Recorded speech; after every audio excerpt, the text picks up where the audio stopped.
Hi everybody, here I am from Arizona. It's actually a beautiful day here in the 70s. I hope that the weather is getting better in Kansas City because I'll actually be there pretty soon. ASU, this is our last week of school. Finals are next week and then grades are due. And I hope to I don't give any finals, so I hope to actually get everything graded next week and take off for Kansas City. So if anybody ever actually wants to meet me, I will be around this summer. You may not care anymore by the time this class is over. I want to just spend a few minutes going over some stuff from the Tuskegee case that we did in week 13 and the first listening exercise that you guys just completed from last week, and then talk a little bit about how we're going to spend the last couple of weeks that we have together in this class. So let me start with the Tuskegee case. So actually, I guess it's not really so much the Tuskegee case itself that I want to talk about. It's some of the conversation that the class had around the idea of lying. And I just wanted to step us back a little bit. So the first thing that came up a couple of times is the teleological idea that whether or not it's okay to tell a lie would be based on the amount of good it did to tell a lie, which clearly that's that kind of cost benefit, what helps the most, etc. kind of analysis that we do when we're looking at teleological questions. But what I wanted to say is that's kind of a ground floor perspective, right? You're going to make an immediate decision about the benefits of telling a lie, and in a case that is to the extreme, like you're hiding somebody in your attic and the Nazis come into your house and ask you if you're hiding somebody, it's clearly the good outweighs the bad to lie, right? Because you're going to get shot for hiding somebody and they're going to get shot, so you need to lie to preserve your life. But let's take other lies. Let's take lies that are not to that extreme. Let's just talk about the idea that if it were true that the right teleological approach was to weigh the cost and benefits of every lie that you considered telling, I think that you have to actually, that is, as I said, that's kind of a ground floor view where you're saying in this minute, in this circumstance, is this lie worth telling or not? But I think that as a general overview, you actually have to walk up the stairs to the balcony and take a look at the good and bad if society decided to adopt the ground level view as the way to decide whether you should lie or not. In other words, if each of us is allowed to determine when lying is good and when lying is bad, kind of decision by decision, the impact of that would be a total lack of credibility and trust among family, friends, colleagues, coworkers. You can see that you would never know if the person you were talking to or any of the people you were talking to was being honest. You would have to try to do a calculation in your own head about what the person's motives might be, and based on what you know about their motives, are they likely to be telling you the truth? And can you trust them now? Should you ever trust them? That's just a mess. And so I think that when we're talking about teleology of lying, we have to look at the bigger picture of why it is that society generally has disdain for falsehood. And that's because we can't get any work done. We can't work as a group. We can't work as a community. We can't work in teams if we don't have the ability to have some basic levels of trust, even knowing that there are going to be times like the example I just gave you, and probably much less important times like when your aunt serves you something and she wants to know if you liked it, where you've got to preserve the family harmony, and on the ground floor level you decide to tell her it was delicious. Thank you. All right, so here's another way that this came up. Many of you, or maybe shouldn't say many, but some of you mentioned lying from a virtue position, and noted that lying is not a virtue. Honesty is. And I guess what I want to say to that is another virtue is integrity, which basically means living to your values, right? We say a person has integrity when they are predictably moral, without going too much into what that means, but when we know that they're going to make ethical decision after ethical decision or moral decision after moral decision, depending on the circumstance. Sometimes lying might be necessary to protecting one of those values, all right? So integrity is living to your values. Sometimes protecting a value may involve lying. And I guess what I want to say about this is we often have to triage the different values that are in play at any given moment. And if we can't protect all values, if there's not a decision that protects all values, then we want to decide which values we must protect first. What are our priority values to protect? So let me give you some examples. Lying for the purpose of compassion. Compassion is a value, right? So do you tell a woman who is hours away from her own death, she's on her deathbed, she's hours away from her own death, that her son was just killed in a road accident? Or do you allow her last hours towards death to be peaceful? You might argue at one side or the other, but you can see that you might value compassion over total transparency and honesty, even though transparency and honesty are values that you have. Yeah, so I'll just leave it at that as an example, but I think that a lot of times these ethical conundrums that we're in become conundrums because multiple values are at stake and we have to decide which value we're going to prioritize.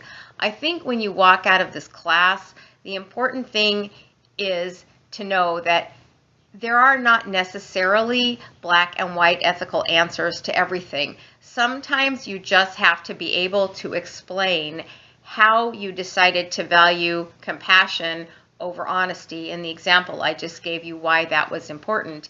Others may disagree with you, but the important thing is to understand what the conflict was, what was at stake in each case, and to be able to say why you made the ethical decision that you did. All right, so that's a little on lying, and I guess a little on a values hierarchy that we sometimes are forced into deciding which value we're going to place at the highest order.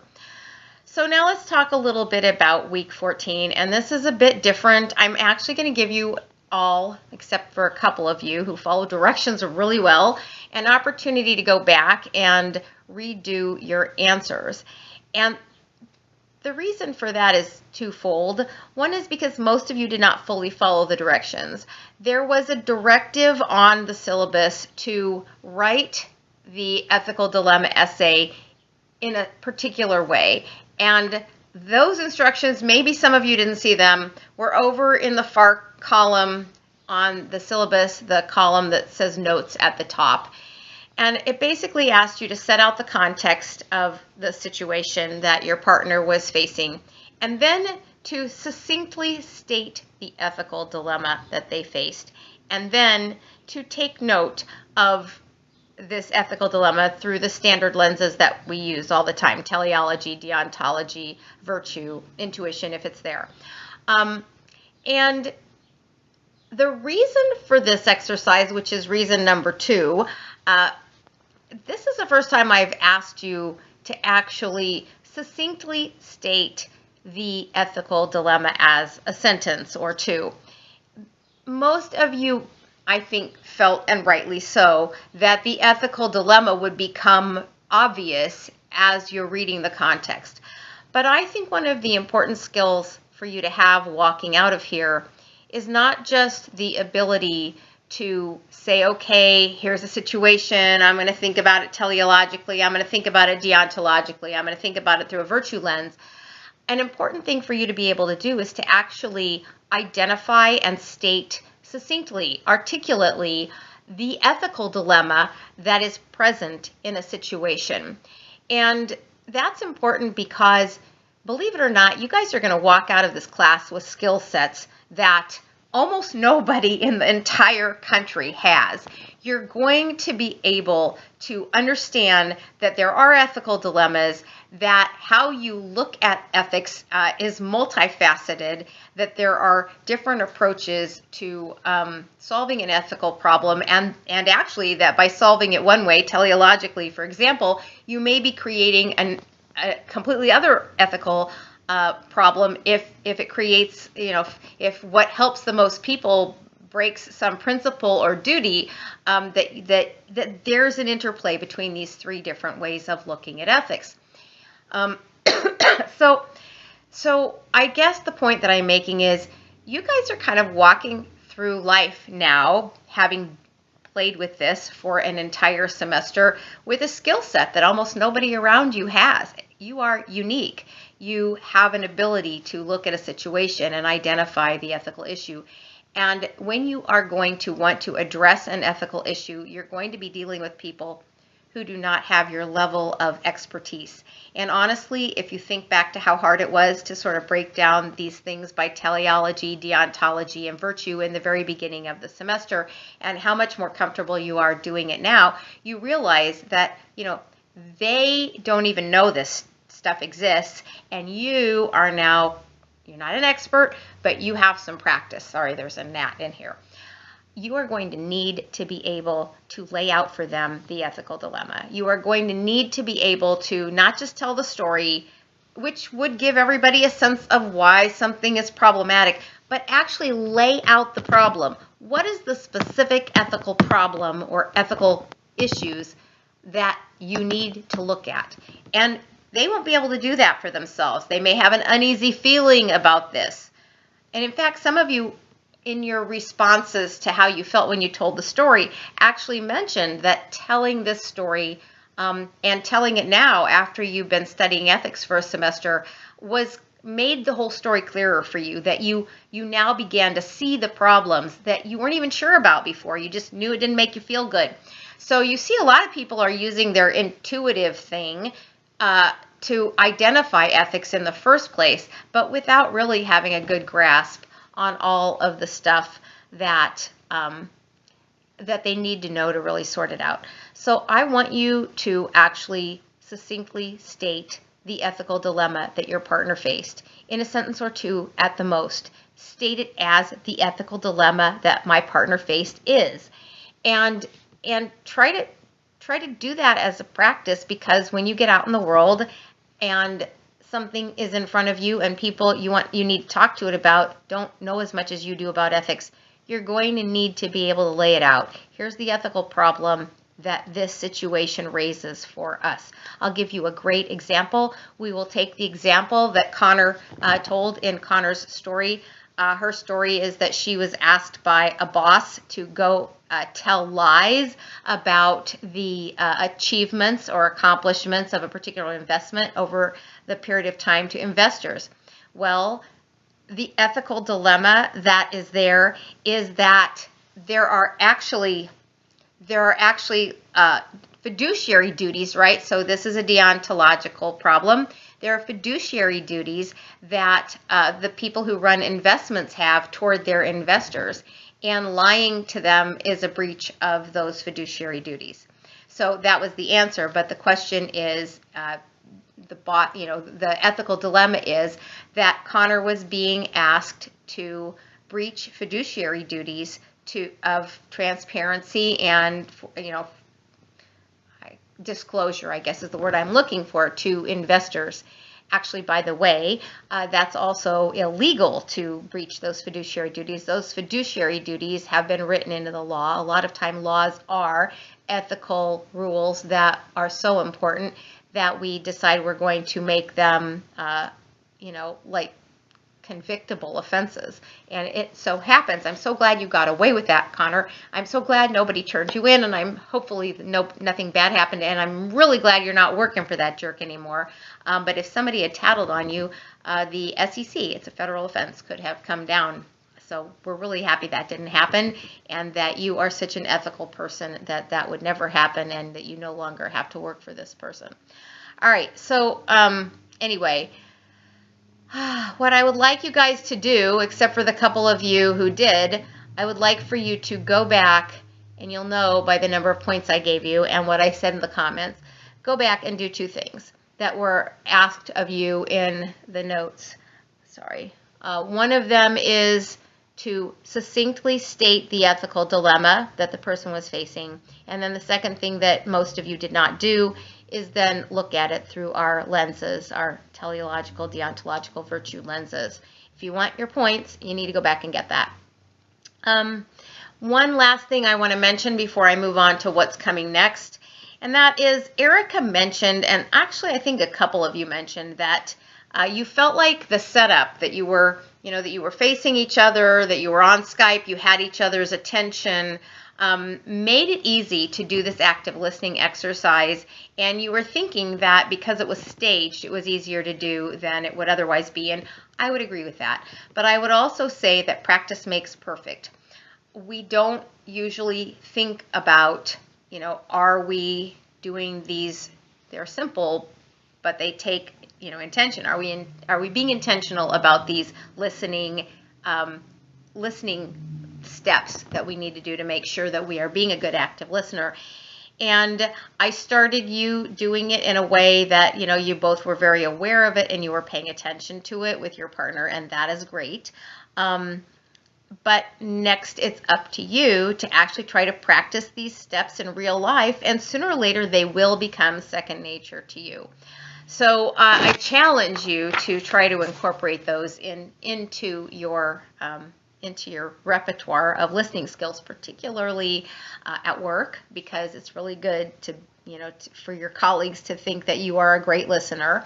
And also when you are having not those off-the-cuff, unimportant conversations that you have so often with your roommate, your family member, your partner, whoever, but instead when somebody actually wants to share something that was important to them, something that's happening to them at work that's really important, or one of those relationship conversations, whatever, these are the times to actually do those active listening. You will get lots and lots of points for being such a good listener in those environments, as well as you will be a better friend, sibling, partner, whatever. Okay, so enough of that. I want to talk a little bit about the rest of this week and next week. My challenge with doing this kind of a simulation, which is really kind of what we're doing, even though we're not doing it in a room together in a way that actually feels like we are the negotiators. But my challenge is to have you guys gather enough information and enough questions that you can begin to try to help solve this big, hairy, wicked problem that hasn't been able to be solved in real life. As you've figured out by now, this is a real situation and it's ongoing.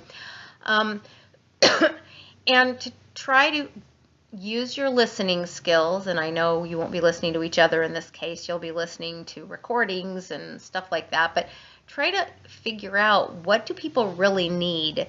So the important thing here, I think, to know is the difference between a position and an interest. A position is what somebody comes in and says they want. All right, so the townspeople say, we want jobs. All right, so great, they want jobs. That's how they want their problem solved. But the real thing that they want is they need money and an income and a sustainable way of life, right? And their way of getting it is they want the mining company to come because it means jobs. That's good. And then when you start thinking about it, though, they've got 25 years of ore there. What happens to the town in 25 years? So in 25 years, they've processed all the ore that they can possibly process, and the mining company closes down and goes on to the next big deposit that they find somewhere. And where is the town left? So when you think about it, if you just kind of think about what the need is sustainability. The short-term need, and I know 25 years is a long time and probably more than some of your lifespans, but in the life of a community, it's not that long. And so if you think about it, a short-term bump in well-being is going to then leave them in a bad place. So when you're thinking about what could we do in terms of negotiating stuff that might work for the townspeople, you might think about not only, what do they want right now, but what would help them over the long term. When you think about the Native American population and what their position is, they do not want the mining company to break into that mountain. Chances are pretty good they're going to lose this because this is the way America operates. I could be wrong about that, but I think that that's probably what's going to happen. And so then the question becomes, that's what they say, that's their position. Nobody should break into the mountain. But what is their need? So their needs are to preserve their sacred association with the mountain.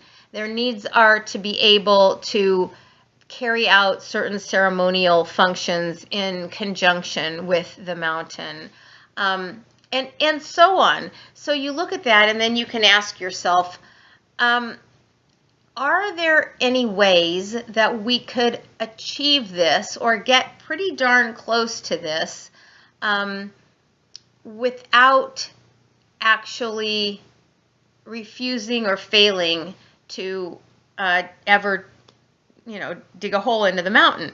So I guess my point is, normally what we have are a lot of people sitting around the table fighting for their positions.